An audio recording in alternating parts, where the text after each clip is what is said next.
Performance packs 100 years of friction dynamics into every product. Backed by Carlisle Brake and Friction, the world's premier innovator of industrial brake and friction components, Hawk leverages R&D tools and motorsports experience to deliver uncompromising performance on the street. There's no reason to settle for less. Choose pads that are race-proven and street-legal.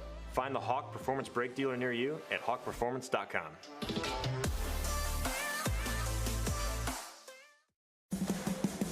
What does it mean to be built with Summit? It means you're hitting the autocross, drag strip, road course, trail, dirt, or open road with confidence. Because built with Summit means you're using parts from the top names in performance, priced to make your project affordable. And it's all backed by trusted tech expertise and blazing fast shipping. Summit Racing Equipment. Let's build it together. SummitRacing.com.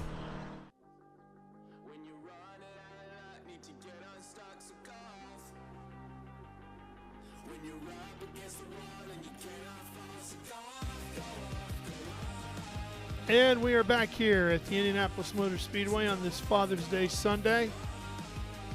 Formula Regional Americas will be coming up next. Those cars lined up. That will be a standing start. It will be a thrill once again.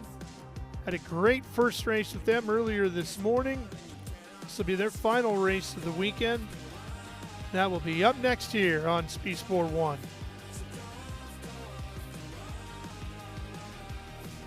Jett Bowling was the driver that won the first race of the day, which was actually considered race 2 of the weekend.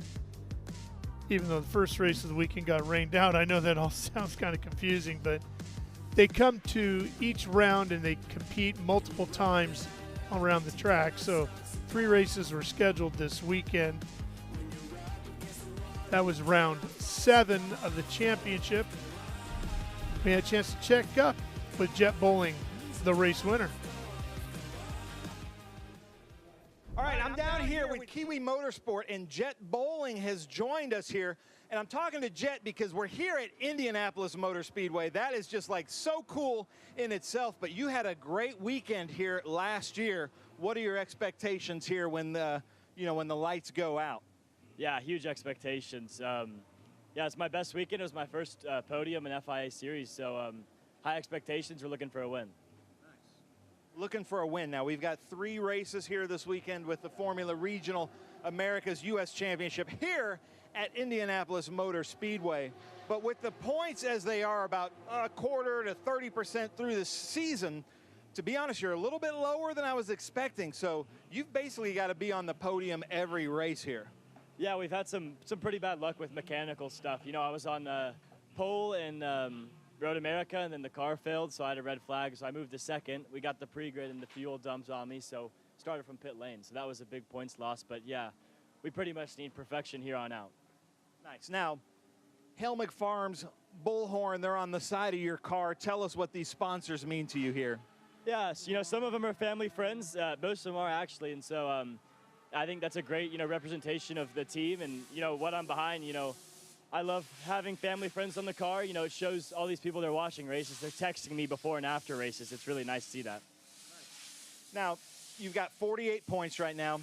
Your old teammate and friend Titus Sherlock is at the sharp end of the points. You've got to get there. I know that you guys have a long history together and a good friendship. But, this is racing. You're competitive, so you're friends off of the track. But that's a lot of pressure on you. Do you feel the weight on your shoulders right now? Yeah, there's definitely some added pressure, with how the season's gone. But there's not a doubt in my mind I'm the fastest guy.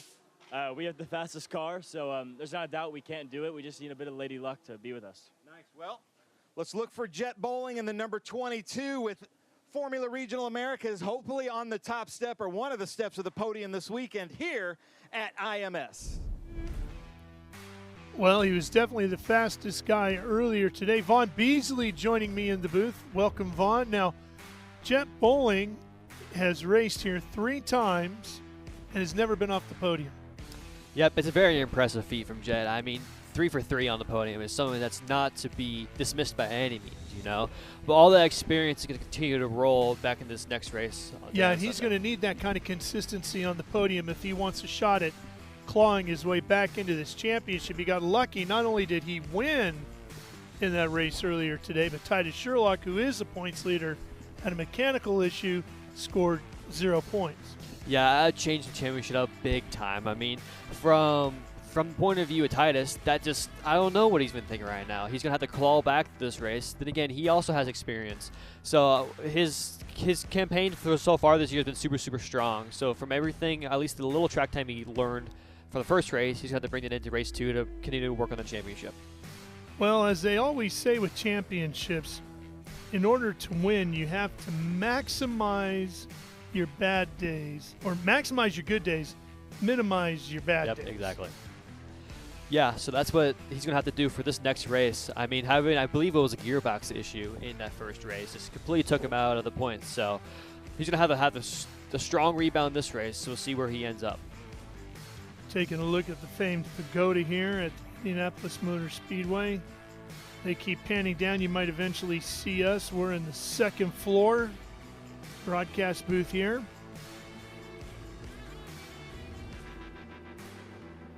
Cars are rolling out through Gasoline Alley. Such a cool shot. What a thrill to be one of these Formula Regional Americas drivers to get to roll out through Gasoline Alley out onto the racetrack. Get ready for your standing start.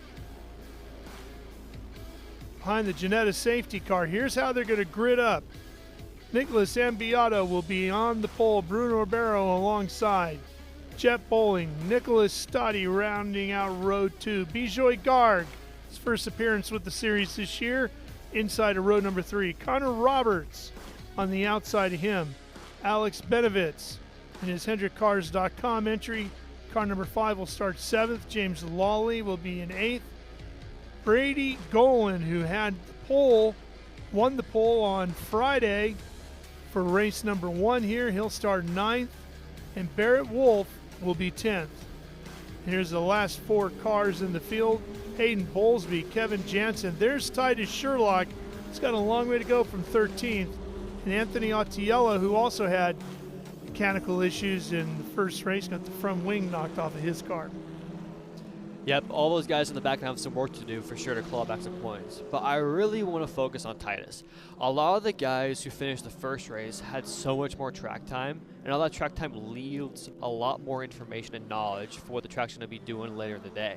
So a lot of the guys who are out front are going to have a much better car setup for this race, while a lot of them are on the same teams. Then again, all that experience is still going to pay dividends in the second race. So it should be really interesting to see how Titus ends up this race and how far he moves up the grid.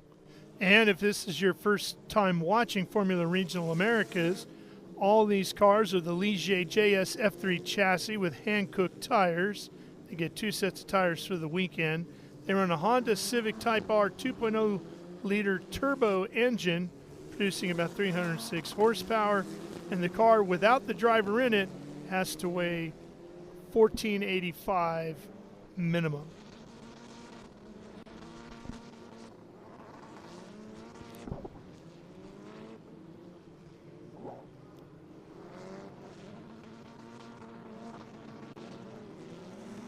Cars again making their way around. It will be a standing start with drivers out of Texas, Chile, Brazil, Australia, California, Florida, Georgia, Nevada, Louisiana, and Rhode Island.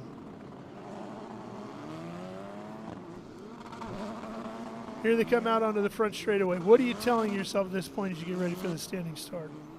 Basically, you just have to nail it. I mean, the clutch releasing these cars is going to be super sensitive, and the amount of power these things have off the line, too. Just controlling that wheel spin makes sure you get a good launch because it's a huge run down to turn 1. So I won't be surprised if we see Jett, for example, cover into turn 1, go towards the wall there in order to defend his line going into turn 1.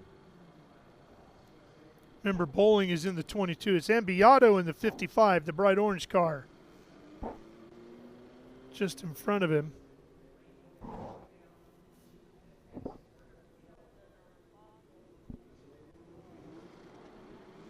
Here come the engines revving up, watching the lights. They're out and we are racing here at Indianapolis.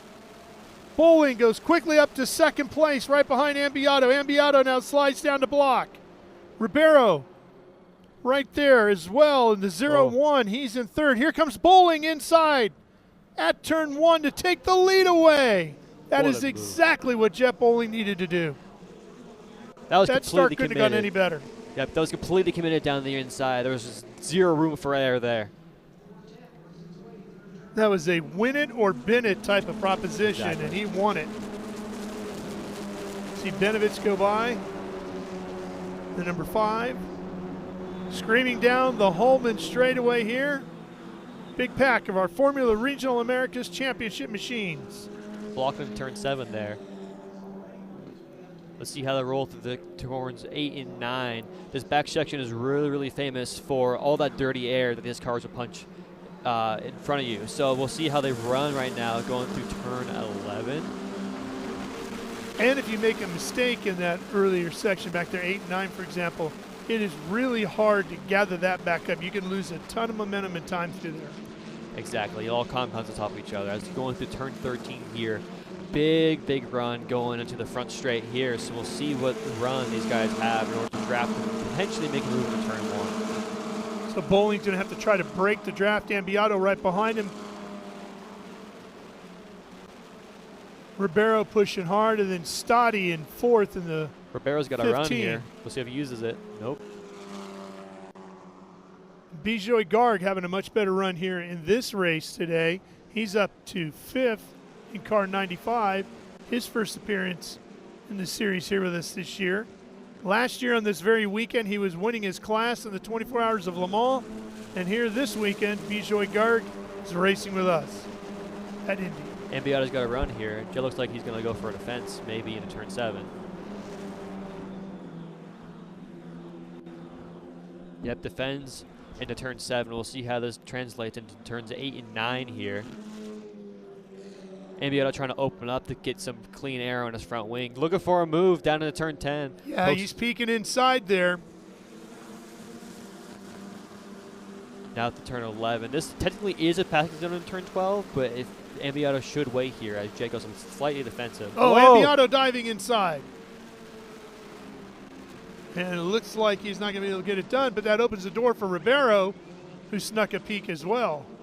That's the thing. If you're going to dive in and make a move, you're opening yourself up for an attack as well. Exactly. Look how much these front 4 all are bunched up now. They're not going to be all defending down into turn 1. Look at Ribeiro here having a run on Ambiato. Let's see if he can pop to the inside and use that run. And note this. Sure. Oh, Ribeiro locking it up right behind Ambiato going into turn 1. No changes there, but Sherlock has fought his way from a 13th starting position all the way up to 6th with 26 plus minutes left to go. Well, I can assure you right now, Titus is watching his front 4 fight and just yelling on his helmet, keep fighting, because they continue to slow down as they're fighting, and it gives Titus an opportunity to come up to the front pack. And Titus has gotten around Garg now, so he's up to 5th as they come down the Holman straightaway. He gets a yellow, and he's really going to have a shot. Well, he's even there now, to be honest with you. If he got through the more than half the field that quickly, I wouldn't be surprised if he continues this momentum going forward. Yeah, he's going to be right there, able to hang on to the draft now. Ambiato won't be letting this one go. In the first race, he was behind Bowling for a long time in that dirty air, but in that dirty air, he was still sticking with Bowling, so he's not going to let that slide for this race. That's Sherlock in that second orange car running in 5th. Car number 31. Sherlock out of Proper, Texas. Rain Nutrition, Ronald McDonald House Charities backed entry. And he's going to catch the lead group here in the draft down the front straightaway. He's already getting a pull because all 4 of those cars are pulling him along. So he's getting the biggest draft out of all 4 of them. Bowling, Ambiato, Ribeiro, Stati, and Sherlock, your top 5. Ambiato's so strong on the brakes into turn 1. That's where he's making up a lot of his time.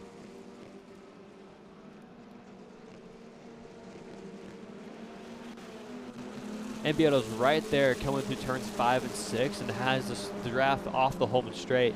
Let's see if he uses anything going into turn 7. I don't think it'll be enough for turn 7. He'll be able to tuck a line, though. Maybe look for another move into turn 12. Top 4 cars all out of the Kiwi Motorsports entry, and then Sherlock coming from another very strong team known as Crosslink. Look at the slightly different lines to that section. Ambiato is trying to get as much air in the front wing as he can. He's going to be pulled here to turn 11 as well, going to turn 12.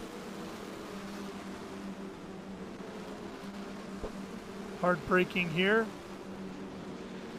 No opportunity for Ambiato yet. He's going to be patient on the exit of this corner, though. He did a good run. And there it is. He's tucked up right behind Bowling right now. He'll be using that draft the whole front straight as these cars get to very, very high speeds in order to make a move in turn 1. Jett knows Nicolas Ambiato out of Santiago, Chile. He's right behind Bowling, the driver out of Dallas, Texas, who's leading. Swinging way wide is Ambiato, going to try to carry a little more speed into the corner. He's got him cleared. New leader here at Indy. And Ribeiro now is going to try to make a move to take over second from Bowling. That was a textbook move for Ambiato. Jett didn't really open up the corner too much, so allowed Ambiato to sweep around the outside going into turn 1.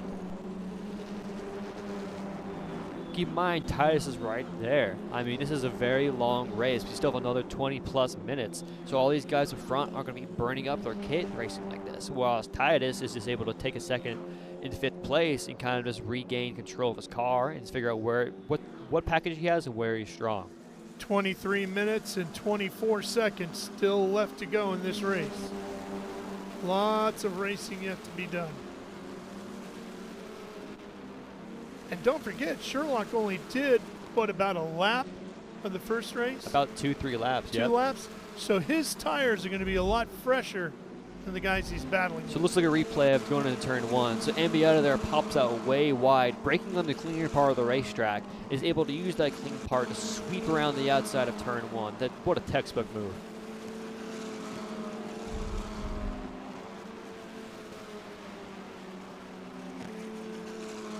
There's a look at the gaps into this next race, next lap, I should say.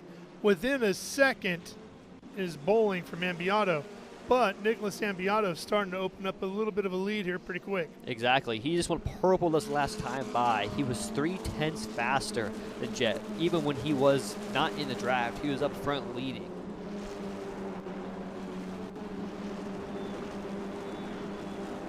The issue is here now, the train behind Bowling. They're all basically matching Bowling's pace because he's the first one giving anyone behind him a draft. If Bowling cannot find pace behind Ambiato, the rest of the pack is either going to have to pass Bowling now to have a chance of this win of the race, or they're just going to stay where they are now and let Ambiato continue to run away with it.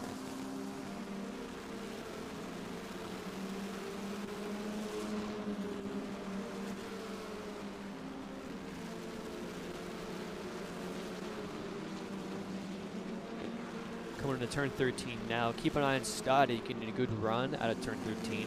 I don't know if he'll be close enough going into turn 1, but then again, you never know the amount of horsepower in these cars. Sherlock has been sitting back there in 5th for a few laps now.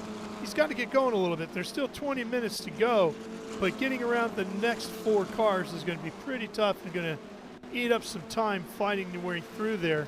So he needs to start picking some of these guys off as quick as he can. Exactly. If he has any chance of getting on the podium or winning this race, he's got to start moving forward now. That's Sherlock right there in the orange and black.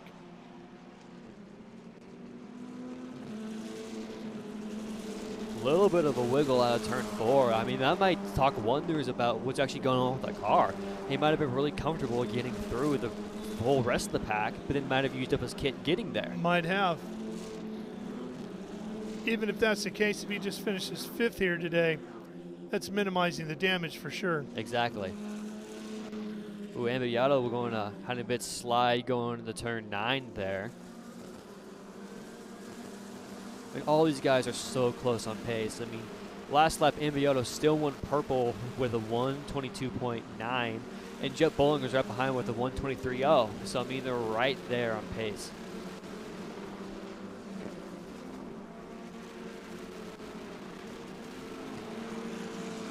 See what the gap is. This time it is 0.988 last time between Ambiato and Bowling.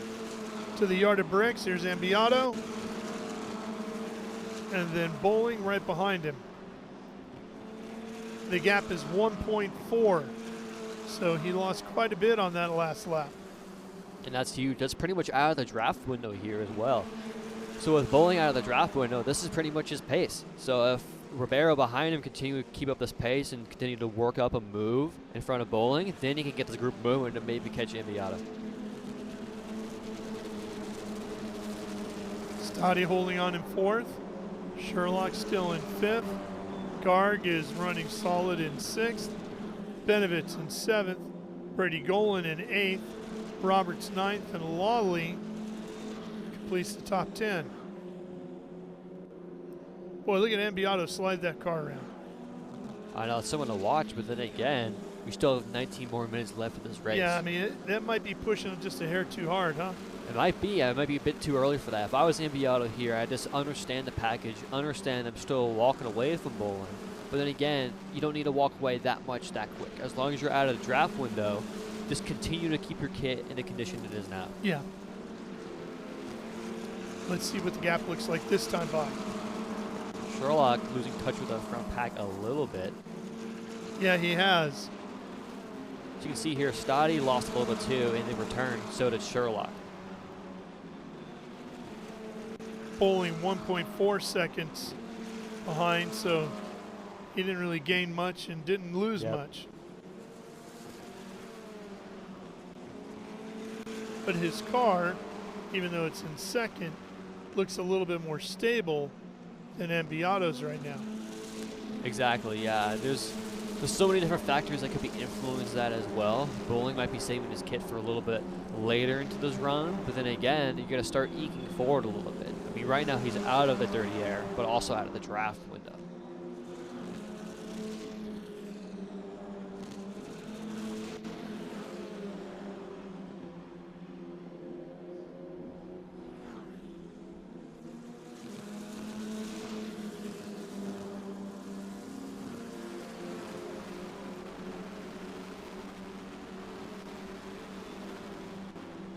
Racing continuing here at Indianapolis.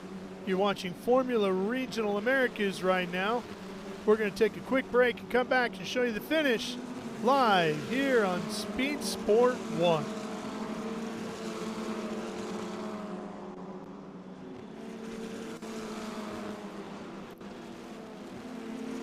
Ambiato leads him across the line once again. Let's see what the gap is. 1.492, so he lost a couple hundredths. Yeah, but they're still pretty consistent though. That's the thing. I mean, that's not a big loss, right? Nobody's going faster than they were earlier in the race. That's the note. So the tires are falling off a little bit now, but then again, very, very slightly. And I've got 17 minutes of racing yet to go. These drivers all work out pretty hard. They have regimented training programs, but still, this is your 2nd race of the day. It's been a long weekend. That might be coming into play a little bit here too. Yeah, especially in the later half of this race for sure. If you're focusing at all on your physical ability in these cars out of the race, you're losing some mental focus to actually figure out what's going on, what better strategy to take, how to run different lines slightly different. So any little thought besides of just driving the car and how to go quicker can be detrimental to these drivers. Have you seen any place on the track where you think Bowling might be able to make up some of that time that he's lost? Is there a corner where he can improve his entry? So the braking in turn 1, Ambiato seems very, very strong under the brakes there. The release to the initial turn-in, let's say about like 1/5 of the way through the corner. The way Ambiato is able to roll that is very, very impressive compared to the rest of the field. Here it comes. Let's watch it. Talk us through it. Sure, so watch under hard brakes here. Hard brake, trailing off the brake to get the good rotation. Right there is right where Ambiato's strong. That's when he was in the draftable and where he was gaining on him every single lap. However, I'm not a huge fan of how Ambiato's rolling that turn 8-9 section, which we'll see in a second. But then again, it looks like it's working for me. Well, Bowling lost about 4/10 on that last lap. Yep.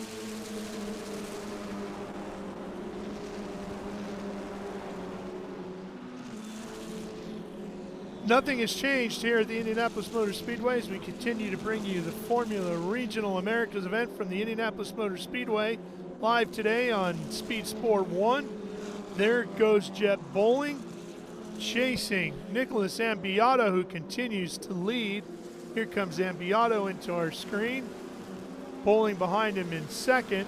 Bruno Ribeiro runs in 3rd. Stati from Australia back in 4th.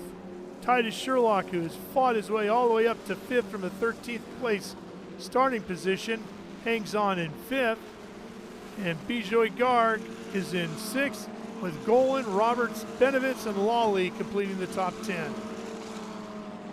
One thing I did want to point out is Ambiato is just in such a rhythm right now. For the past 2, 3, 4 laps, he's ran a 1:22.9 every single lap. Whereas Jett Bowling, for example, has fallen off a little bit. So it's not necessarily that the guys behind are driving any worse. It's just the amount of consistency throughout the lap. I do want to keep an eye on Sherlock is gaining on Stati a little bit, where that could be a battle heating up for 4th place right there. Well, every spot that Sherlock can gain would be a huge advantage for him the way this weekend started off. Exactly. He's in more of a damage control mode right now. I mean, to go for these drivers is go for the championship, of course. In order to do that, as you said earlier, is to minimize the damages. And that's exactly what he's doing right now. He does seem to be clawing his way back up onto the backside of Stati's rear wing. Through the 8-9 complex. Amazing drone shot there, showing all the curves and the way these drivers take this section of track. Drone pilot running pretty much the exact same line. Exactly, yeah.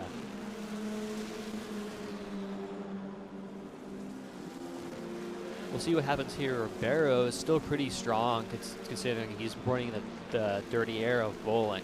So we'll see if he can continue this pace and see if Bowling falls off anymore and it falls into the clutches of Ribeiro later in this race. See how they're all using as much of the racetrack as they possibly can, coming out of the last corner up onto the front straightaway out of turn number 14. Yeah, just kind of keep as much momentum as you can going through turn 14, because that speed carries all the way down the front stretch, going into turn 1. Here's turn 2, and then you'll have the right-hander at 3, which ends up with the right-hander at 4. It's kind of a one big constant corner. Exactly. Just trying to keep that flow throughout the whole section, really lean on the left side, left rear of that car. And if it steps out of the lull, like we saw a little bit earlier with Sherlock, then that really shows the amount of degradation these tires are going through and just the overall setup for these cars. Turn 7 right there at the end of the Holman straightaway. Now you're into this really technical section. 8, 9, and now 10. Get it right, you make up a lot of time. Get it wrong, and it could cost you a race. Exactly, yep. And it's all rhythm-based. The amount of rhythm you need through there is, if you get it wrong, even like a couple milliseconds there, you're just way off pace, because each of those corners leading to the next. Inside of 12 minutes remaining here, our Formula Regional Americas Championship event. Round 8 of the 2025 championship. So see when it comes across the line, but Titus last lap was 3, almost 4 tenths faster than Stati. So see this battle continues to heat up for 4th place.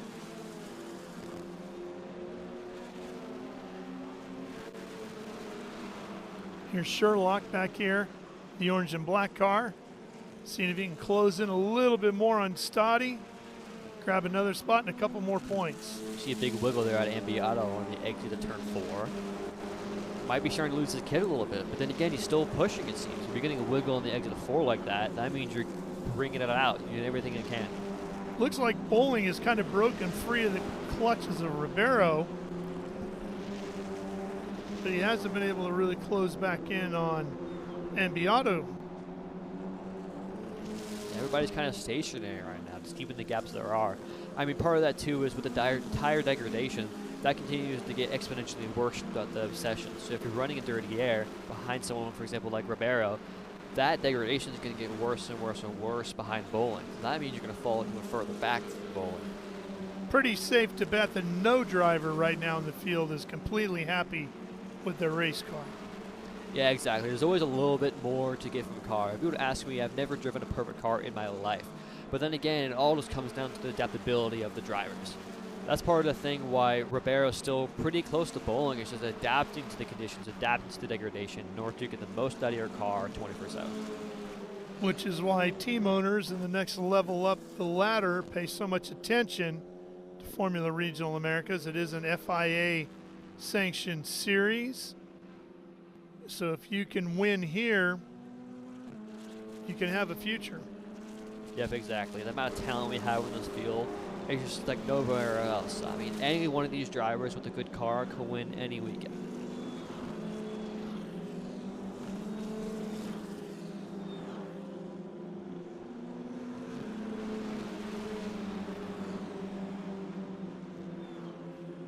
Drone catching up with our battle for second.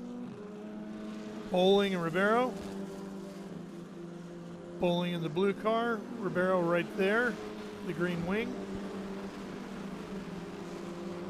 One thing that's also really interesting too, who kind of talks about car setup, is Brady Golan back in 7th. Actually went not fastest in the session, but fastest right now out of everyone. While he's still a little bit far back, that goes to your thing earlier about nobody's really happy with the car.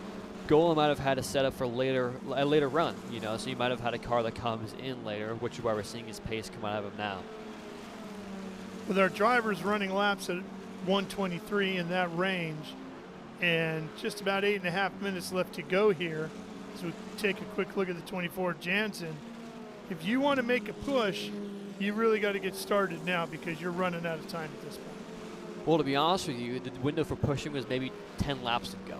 Now everyone's kit's falling off where you just have to deal with the equipment you have. If you wanted to make a push when you had the gear, when everyone was still closer, that's when it makes the most sense.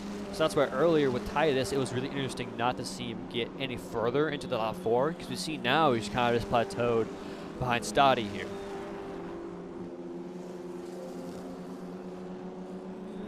There's a look at Ambiato. Took the lead of this race after, what would you say, about the first fourth of it was completed? Yeah, it was, Bowling had that decisive move down into turn 1, both the outside sweep of Ambiato. Second he got the move done, he was heads down and moving forward, just trying to eke out that gap. So now we'll see where the gap is across the line, but this past lap it was 2 seconds, so he's eked that out over the past 5, 6, 7 laps, and seems continuing to eke out that way. Here they come up onto the front straightaway, towards the yard of bricks. This battle for third isn't done, or second, excuse me, isn't done though. I mean, we have Ribeiro still actually quicker than Jett. He was 2/10 quicker this past lap, so that battle's not done. Alongside this battle for third place, or fourth place, excuse me. 2 seconds back is Bowling to Ambiato.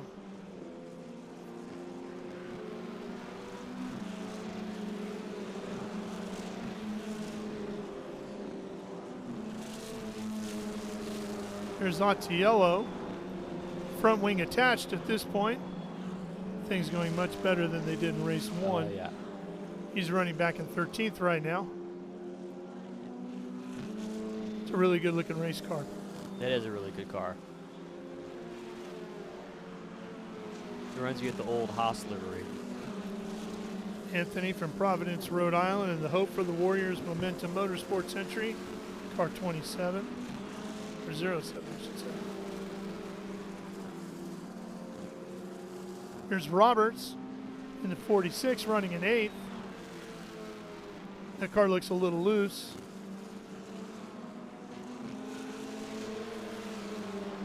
Roberts, the ApexSpeed.com entry piece sellers 46 out of LaGrange, Georgia. Inside of 6 minutes left here. Formula Regional Americas. Ambiato only fell 1/10 on Jett that past lap.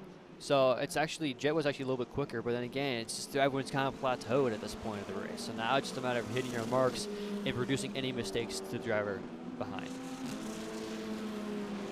As I said that, a little bit wide for the number 15 of Stati, and that might give Sherlock a little bit of hope for the last part of this race. One way wide out there. Was that Stati? I believe so. I think it was, yes, because Sherlock has gotten around him. So Sherlock will move up to 4th, Stati back to 5th. That's one of the things too with these tires is they're very heat sensitive. If you get a little slide in the tire, for example, through there, Stati had a slide in the turn 2 section going on turn 3. So any little slide in this corner just continues to compound in the next section. So if he had a little slide there, got heat into the tire, and didn't continue to lean on that, the tire probably just gave way a little bit. He had an even bigger slide going out of turn 4. And Beato's going to have to deal with some traffic here. Autiello is going to move way over, give the leaders plenty of space, see if everybody can clear him before they get to turn 1. Autiello doing a really good job of getting out of everybody's way. Yep.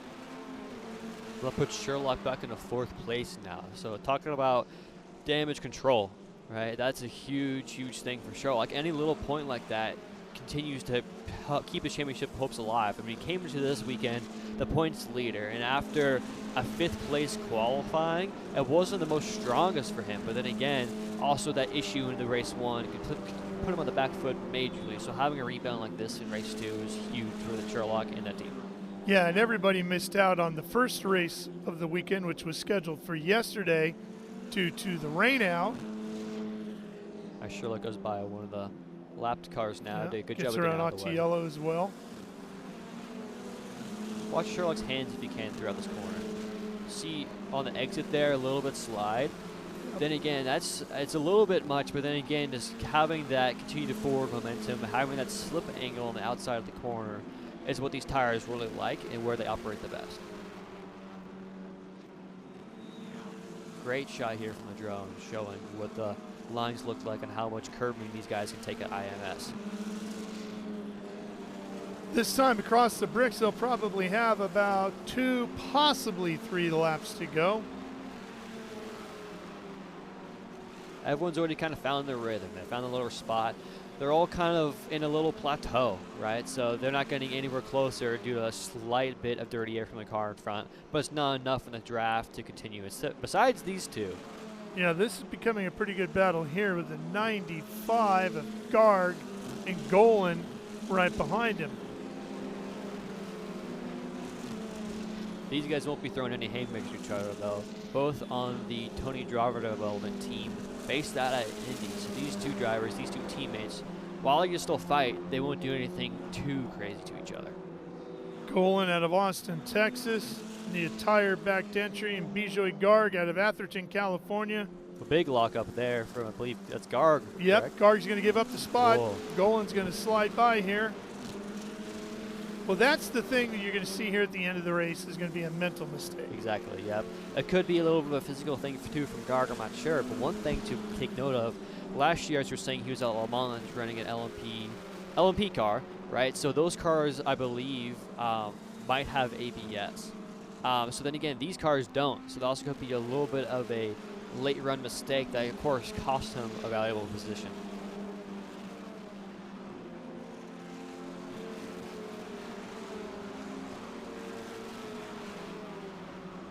A lot of these drivers already embedded heavily into driver development programs, such as Bowling, who's in the Chip Ganassi farm system. So this seems to be the end of these tires. I mean, starting off the race, Ambiato was a 122.9. Now he's running a 123.9. So he's slowed up quite a bit throughout this race. But then again, he's still one of the quickest drivers on track. So this goes to show that keeping the tires and the amount of life they have in a pristine condition the longest is what wins you these races, especially in the long run. Should be seeing the white flag, I would think, this time by.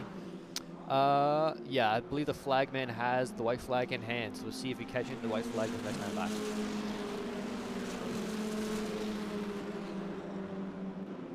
There's Janzen, who's running in 12th, headed to turn 1. Here's a look down the long front straightaway here. Cool to see the former Regional Americas logos up on the pylon.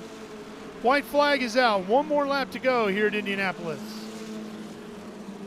This might be the closest Rivera has been in a minute, but then again, with one lap to go, I don't know if it'll be enough to work with.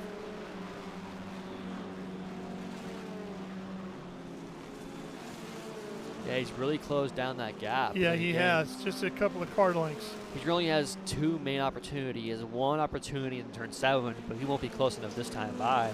If he gets a really good back sector, then he might be able to make a move into turn 12. But then again, just too late in the race, you know. Goes Bowling with Ribeiro right behind him. Ambiato will be the first one to turn into 7. right here. Into 8 he goes, using up the curbing, bouncing that car over the curbing. Curbing again through this section, not that high, pretty flat. Doesn't really upset the car balance too much. Unless you get on the gas too soon, then it might slide out on you a little bit. Here they come down into 12, off the banking, the short chute. And Beato picking his way through the final couple of corners. And Nicolas Ambiato out of Santiago, Chile in the Velux USA backed car number 55 takes the win in Formula Regional Americas round number 8 here at the famed Indianapolis Motor Speedway. Jett Bowling and Bruno Ribeiro round out the podium. Titus Sherlock with a great run, fighting his way up from 13th starting position on the grid to finish 4th. And Stati comes home in 5th.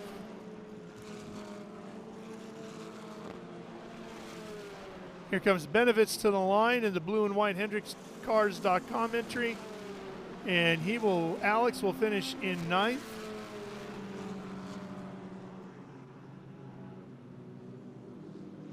Well, I know Titus Sherlock is going to be frustrated with how the weekend went. First getting rained out and then having the mechanical problem. But all that said, he can catch his breath now with a fine 4th place run here, the final race of the weekend, and get ready for Mid-Ohio. Yeah, exactly. Not one of the best weekends by any means for Titus, but then again, starting at 13th, getting up to 4th was really, really good damage control from Titus. So I believe with Mid-Ohio, the original round 1 race here is going to be moved to Mid-Ohio. Right, so there'll be 4 races there. Yep, so if Titus can find a good package in Mid-Ohio and be really strong there, this championship's hopes are by no means over, right? So he can continue to have a really good round in Mid-Ohio and see where he ends up after that. And I believe after Mid-Ohio, we will be just about or past halfway through the season, correct? Yep. Bowlesby, Janzen, Attiello, and Wolfe completing the field.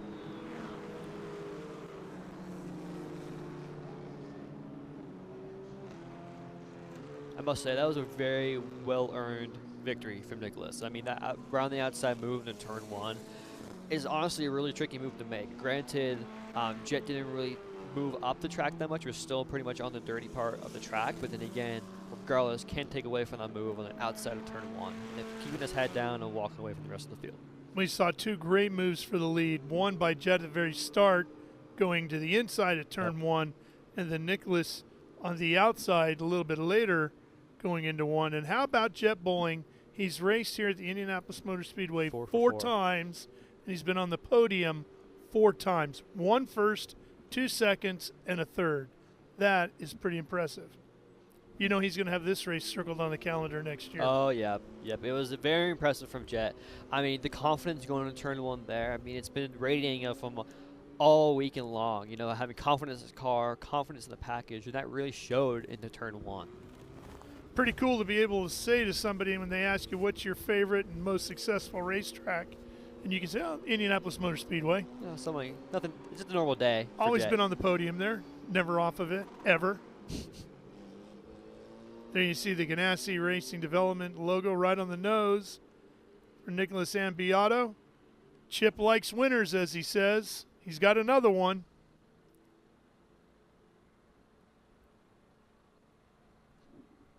Of course, the NTT IndyCar Series racing in St. Louis, hopefully tonight, if they're lucky with weather like we've been so far here today. Pointing at the Stillo on the helmet.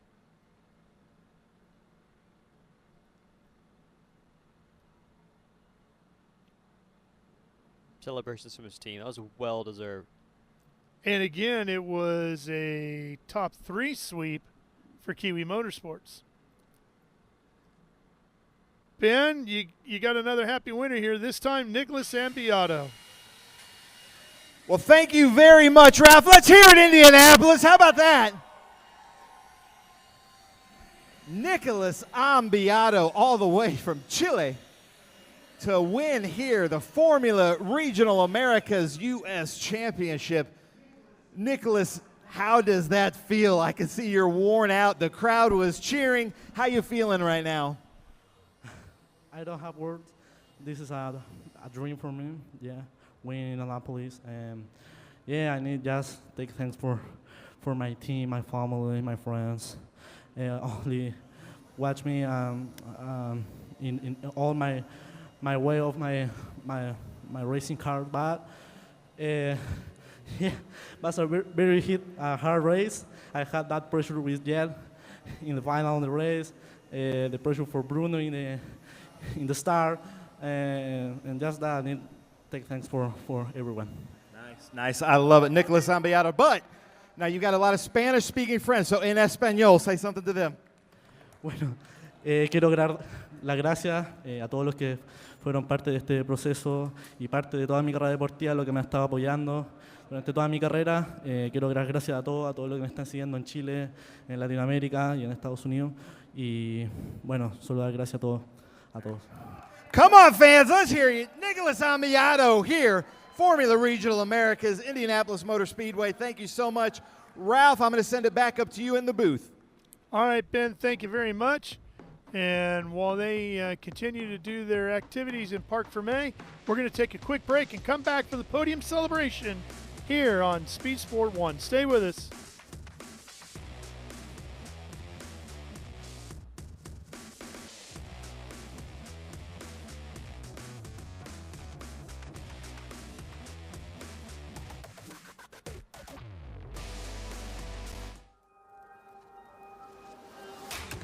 Good is this? Look at this view from Losowski. It brings all my fans, it brings the audience into the car with me. Speed turn 140-mile-an-hour entry speeds. The quickest and most efficient way for me to get information to my drivers is from using the V-Box HT2 system.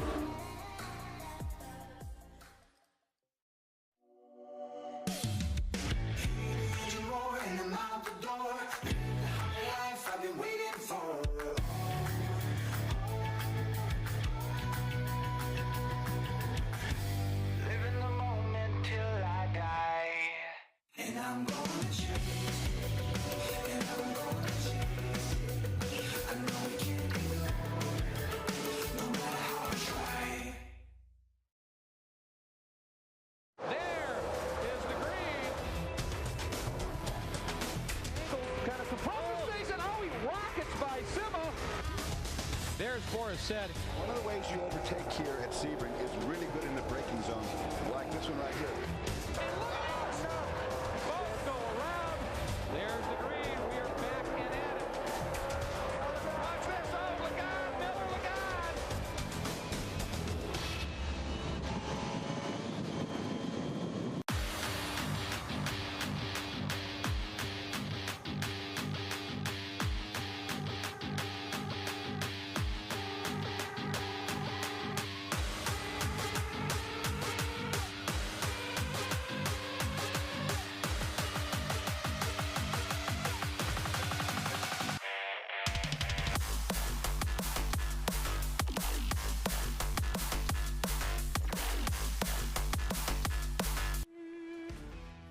Back here at the famed Brickyard, getting ready to have our podium celebration underway here.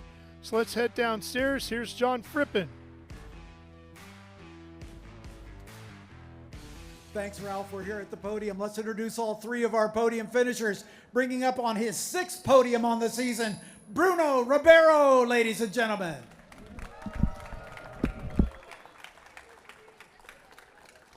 Bruno, congratulations on the box one more time. It was a little tougher race. Looks like you might have had something for Jett there at the end. Yeah, I mean, it was good. I mean, I tried my best there. Wasn't the best of starts. That compromised my race a little bit. But, yeah, I'm still happy overall. I think we're improving, and slowly but surely we'll get that win soon. Anybody you'd like to thank? I think I would like to thank my team, Kiwi.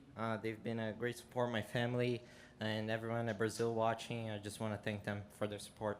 Congratulations. Thank you. Bruno Ribeiro, our 3rd place finisher. Jeff Barrow from Ligier Automotive North America making the trophy presentation.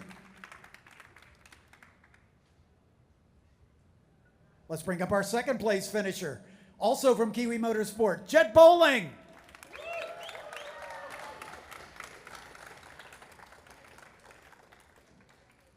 place down from earlier today, but you're looking pretty good for the points championship now, my friend.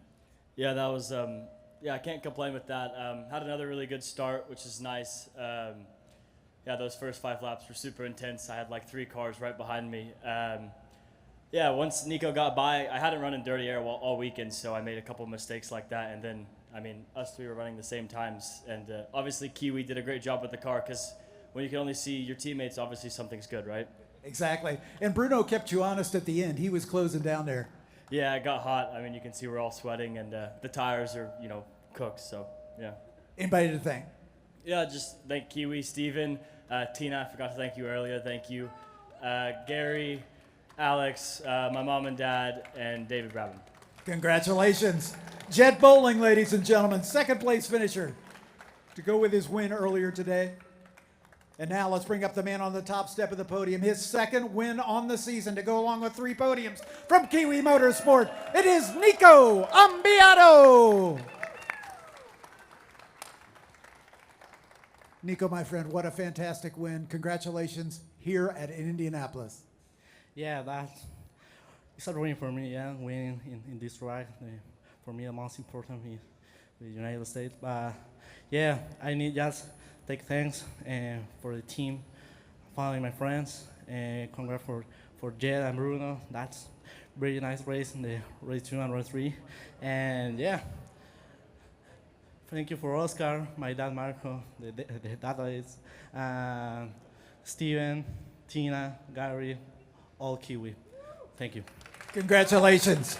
And it's another sweep for Kiwi Motorsport atop the podium, ladies and gentlemen. Our drivers all have Ligier hats. Thanks again to Jeff Barrow for making the trophy presentations for these drivers. As we thank Ligier Automotive North America for the great work they do for all 3 of our championships. And now we'll put the Mountoon hats on, another partner of ours. Mountoon provides the power plants for this and our Ligier Junior Formula Championship cars based on the Honda K20 from the Honda Civic Type R. Thanks to Mountoon for all they do. Trophies up one more time as we'll get a round of photos for our Mountoon sponsors. And now Hankook, the tires that make it work. As Jett said, they worked hard this weekend. It's been a hot weekend here. This track is known to be a little bit abrasive and hard on tires, but the Hankooks did their job and got our cars to the finish. There you go. Hankook hats on our drivers. Gavin Baker, our official photographer for the series, snapping a few shots here. Trophies up for one last time. All right, we've got one more special award to make. This is the Omologato Perfectly Timed Move of the Race. This is voted on by the stewards of the meeting, the guys up in race control, and they make this award to the driver who's done the best overall job over the course of the weekend. And so, it comes from a place of knowledge. And I'm proud to present this to Jett Bowling. Jett, congratulations.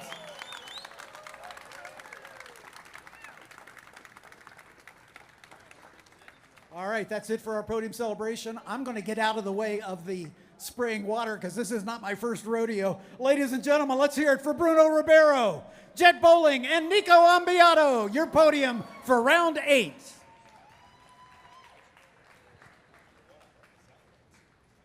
Ralph, we'll send it back to you in the tower. Thank you.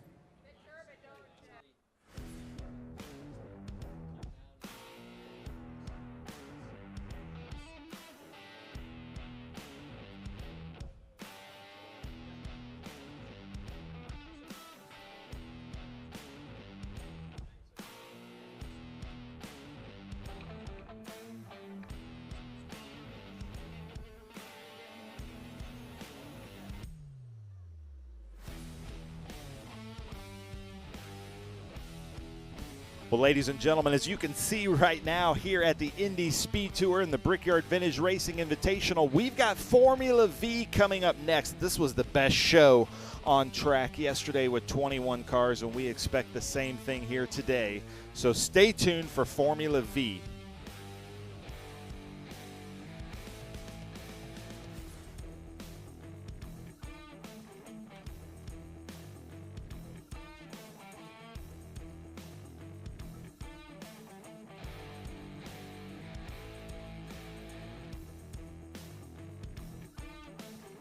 They're doing one warm-up lap, so we're going to just stay on the Formula Vs, ladies and gentlemen.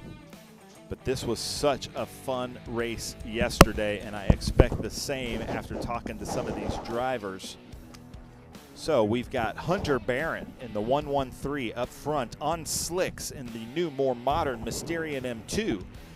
In second, it should be the number 110 of Simon Hughes in a Womer EV3, also on slicks in the more modern V. Trying to look and see if that's the order that we're going in. Pierce Crone, Burke Nash is fourth. Fifth is Elliot O'Barron. Sixth is Donald Rajasingham. In seventh is Eric Kopic. Jason Perner is eighth. Doug Obermeyer ninth. Stephen Murphy 10th. Elliot J. Barron 11th. Michael Leto in 12th. 13th is Laura Romney in the Auto Dynamics Mach 5. Robert Phillips in the Lynx B, and Robert Phillips, happy Father's Day, as well as Elliot J. Barron, because Elliot J. has Hunter and Elliot O., his two sons in the race, but Robert Phillips has Amelia and Madeline Phillips, his two daughters in the race. Edward Jones is 15th. 16th is Jerry Bice. 17th is John Todd. 18th is Mark Lobel. 19th is Joanna Nash. 20th is Amelia Phillips, and 21st is Madeline Phillips. 21 Formula Vs about to take the start, and like we said yesterday, if you've been paying attention to the Formula Vs, they've been the best show in vintage racing the last couple of events with us here in SpeedTour and SVRA. But what an honor it is to be here at Indianapolis Motor Speedway for the Indy SpeedTour with my friend Ralph Shaheen up here in the booth. And Ralph, we have seen some really great races today. We sure have, Ben, and happy Father's Day to you as well as all the other dads out there watching. We sure hope you're having a great day. I know I'm going to get a chance to celebrate with my family tomorrow. Looking forward to that. And I can't think of a better place to spend Father's Day than racing in Indianapolis if you're race nuts like you and I. I saw a lot of fathers taking pictures on the yard of bricks there for our fan walk, but the Vs are coming around to take the green here. Getting ready. Race number 2 of the weekend for them. There's the green, and we're racing at Indy once again.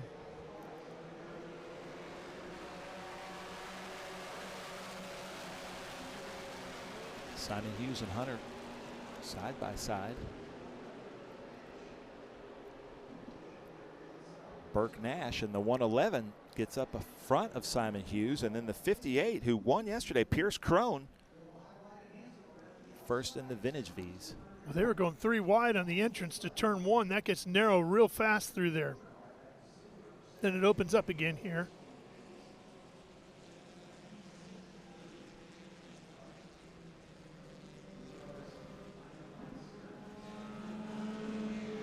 So it's Hunter and Burke Nash, then Crone and Hughes. So they come down this long straightaway in these Formula Vs. So look for Simon Hughes to get around Burke Nash once those tires come into him.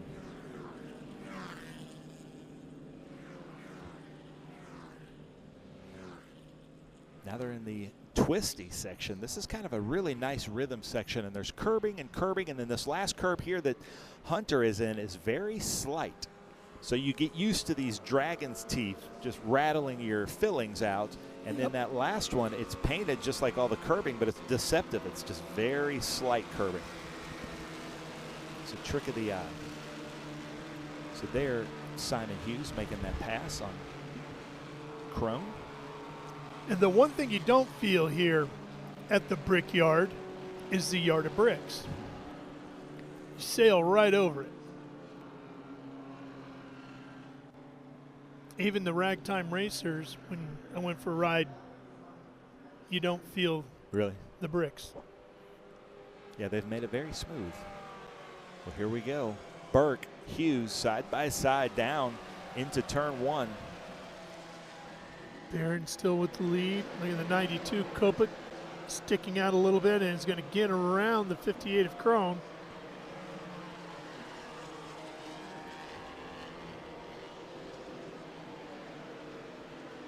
when you make a pass for position in one of these, you really earn it, don't you? Because Yeah. it can take a while to truly set up a pass. Yeah, you have to be a very patient chess player because you might be making a pass at turn 1 and you're setting yourself up for that at turn 8. Yes. You have to do everything right starting at turn 8 to get around to make a pass at turn 1. So Elliott O. Barron just ahead of his dad, Elliott J. Barron.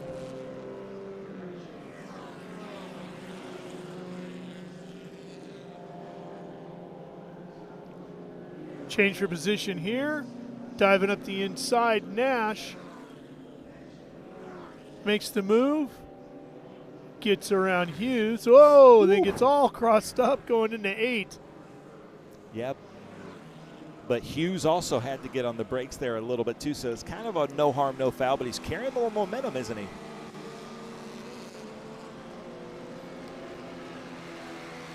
And as this battle continues, we're going to step away just for a second here in our live coverage on Speed Sport 1 from Indianapolis.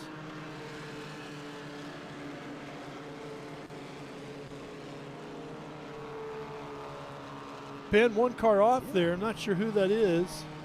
I'm not either. That might, I'm guessing that's Lobel. It was a white car. But that's not in the best place.